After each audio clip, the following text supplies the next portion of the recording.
Hello friends. तो आज मैं बात करने वाला हूँ एग्ज़ाम के लास्ट टाइम में।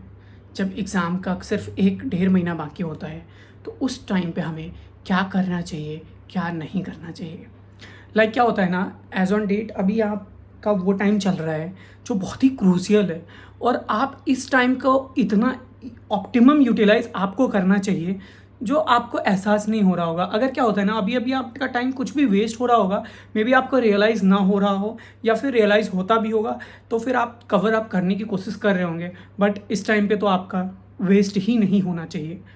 क्या होता है आजकल ऐसा चल रहा है, एक दिन का ब्रेक ले लेना, कंप्लीट ब्रेक ले लेते हैं, 2 दिन पढ़ते हैं, 2 दिन ब्रेक ले लेते हैं, फिर पढ़ लेते हैं 12 घंटे फिर। तो ये ना कंसिस्टेंसी, क्या होता है लास्ट टाइम पे कंसिस्टेंसी बहुत मैटर करता है, और एक सीक्वेंस वे में पढ़ाई करना। इस टाइम पे आके मेजॉरिटी लोगों का सिलेबस ख़त्म हो गया होगा या फिर सिलेबस ख़त्म होने को होगा।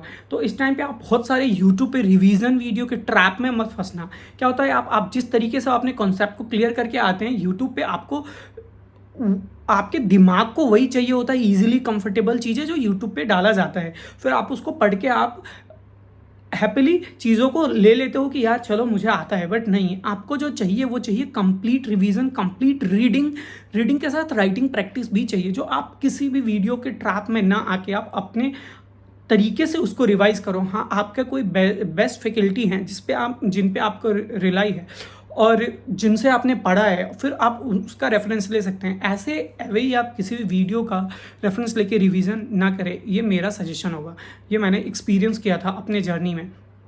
और सेकंड चीज़ मैं ये बात करूँगा, इस टाइम पे अगर आपने टेस्ट सीरीज़ वगैरह लिया हुआ है तो टेस्ट सीरीज़ को बहुत ही, वो कहते हैं ना, एकदम फॉलो करना उस तरीके से। 3 घंटे का स्टॉप वॉच एकदम तरीके से, या फिर जितने भी घंटे का आपका टेस्ट सीरीज़ है उस तरीके से आप उस टेस्ट सीरीज़ को दें, और जो भी आपका चेक करने के बाद जो भी आपके पास रिजल्ट आ रहा है आप उसको फॉलो करें और उस पर अपने आप काम करें।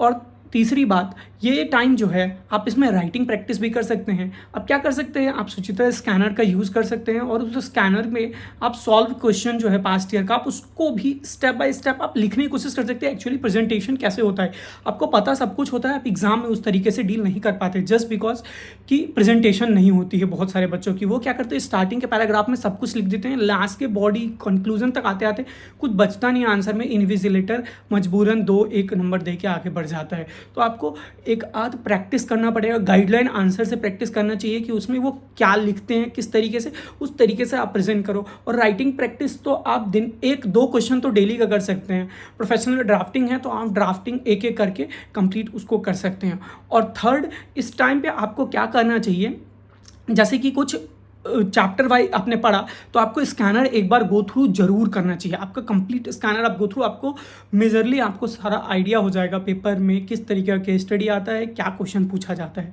सो ये आपको होपफुली बहुत मदद करेगा। Thank you so much.